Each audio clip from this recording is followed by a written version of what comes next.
Hi guys, welcome to our NFL podcast. My name is Sydney Fite and sitting beside me is Nicole Pinter. We're currently students at the Walter Cronkite School of Journalism and Mass Communications, and we're majoring in sports journalism.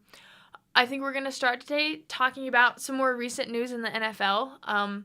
The Super Bowl was earlier this month. From what I can say, it was a bit disappointing. The lowest scoring Super Bowl recorded, it was 13-3 Patriots. How do you feel about this, Nicole? Most people are calling it the worst Super Bowl, which I don't know how you feel, Sydney, but I didn't think it was.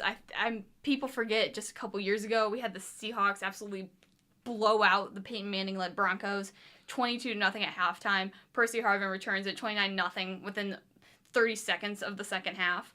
I thought that was a worse Super Bowl than this. I thought this was a pretty great defensive matchup. Mm-hmm. I thought Brian Flores did a great job with the Patriots defense, and obviously Bill Belichick before Flores goes off to his head coaching job in Miami. Just a great look for him.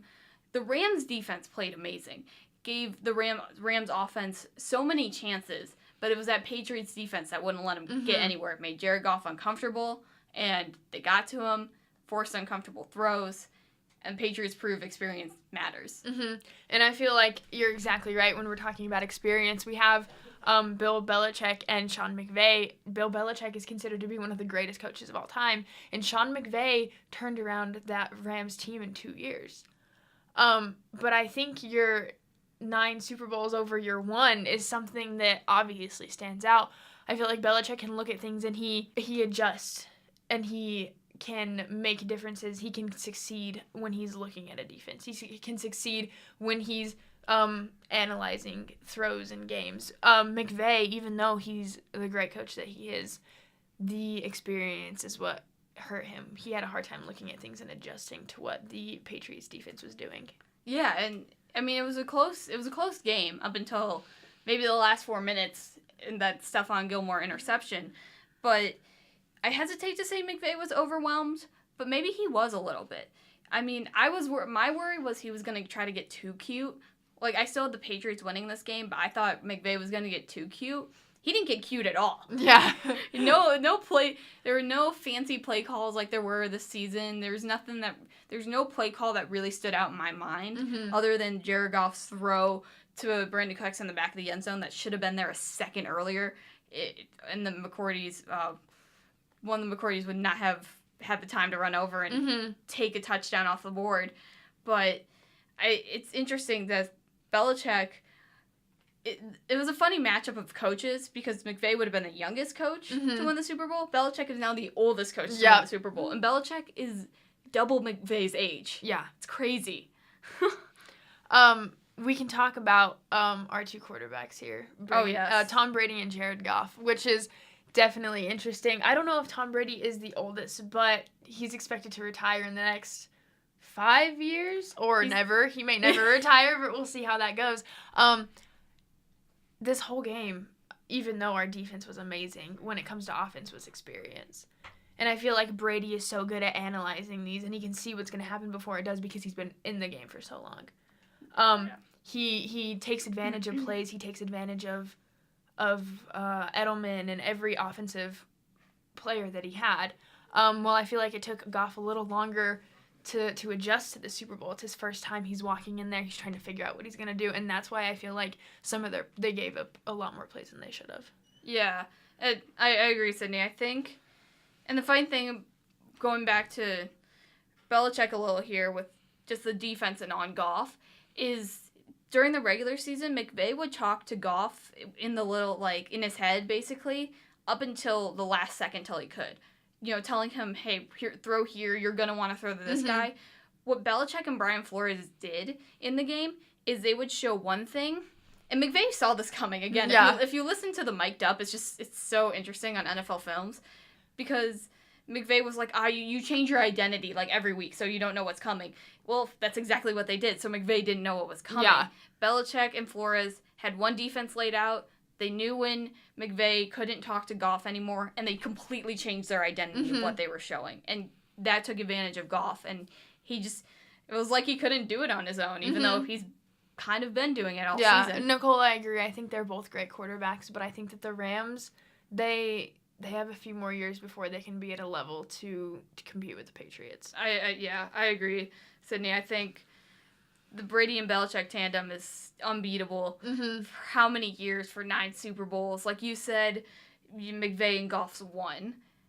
Despite a less than ideal postseason last year. Getting to the Super Bowl, maybe a little tainted this year. Maybe they shouldn't have been there. Mm-hmm. But otherwise, Patriots win again. Who's really shocked? Tom Brady gets his 6th.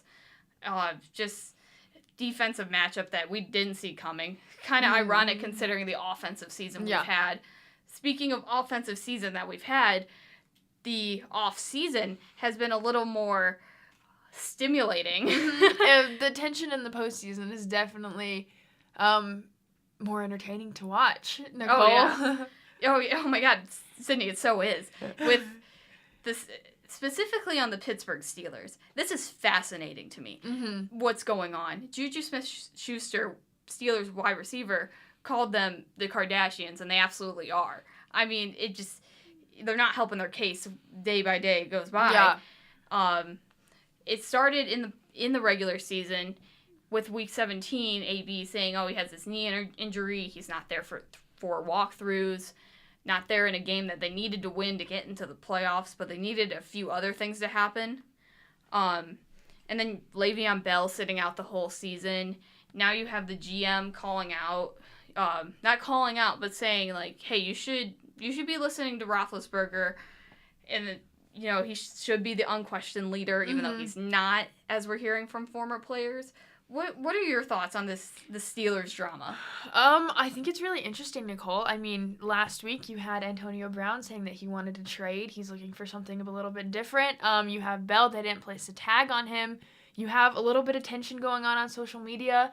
I feel like the Steelers need a leader. I feel like they need a coach to jump in and tell them that this is what needs to happen. They have the talent on the team. I feel like they could have done better this season if they had a leader that they're looking for. They absolutely need a leader, Sydney. You're right. It's just a complete mess. And Tomlin, to me, it starts at the top. Tomlin knows, he is known as a player's coach, friendly with the players.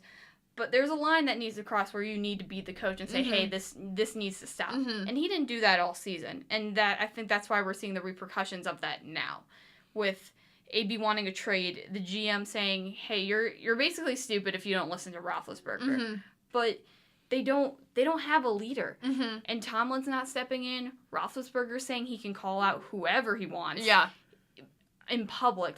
Not in public, but to the media. Yeah. Without repercussions there. Mm-hmm. And hearing Louis Riddick on Twitter saying that Roethlisberger didn't treat everyone the same. Mm-hmm. Some were treated like kids, mm-hmm. basically. And that's not how a Super Bowl contending team should be run. Mm-hmm. And Nicole, I feel like Twitter right now is really our big athlete outlet. That's that's where everything goes down. So Antonio Brown tweets about Roethlisberger and his alleged rape scandal 10 years ago. Oh yeah. I feel like if Roethlisberger was our leader on this team, we wouldn't be having issues like this. Oh, completely, Sydney. I think the fact that his former teammate Ryan Clark came out and said Roethlisberger isn't a natural leader. He needs Tomlin. He needs that, and he doesn't have the connection. He has a connection, I should say, to the GM, where the GM can say hey, this is our guy. He won the Super Bowl. Trust him. Mm-hmm. AB Le'Veon. Have you been to the Super Bowl? No. Mm-hmm. And it's just to me it's entertaining. I really don't like the Steelers personally, so I think it's entertaining. I hope Juju stays sane. Mm-hmm. I like Juju. He's the only one I like. But Le'Veon becomes an unrestricted free agent March 13th. AB he met with Art Rooney last week, actually. Yes, I saw that. Yeah, and they agreed it was time to move on, so a trade is coming. Yeah. So it's going to be really interesting to see where he goes. I think he's a good player, but I think there's going to be certain teams that aren't willing to take him. Yeah. It's just we're going to have to see what happens there. He was drafted in 2010, being a 6th-round pick. I mean, and he's worked his way up from there, but now he's looking for something different. Yeah, and we'll see where he lands. Thank you for joining us on our NFL podcast. I'm Nicole Pinter. And I'm Sydney Fite. See you next time.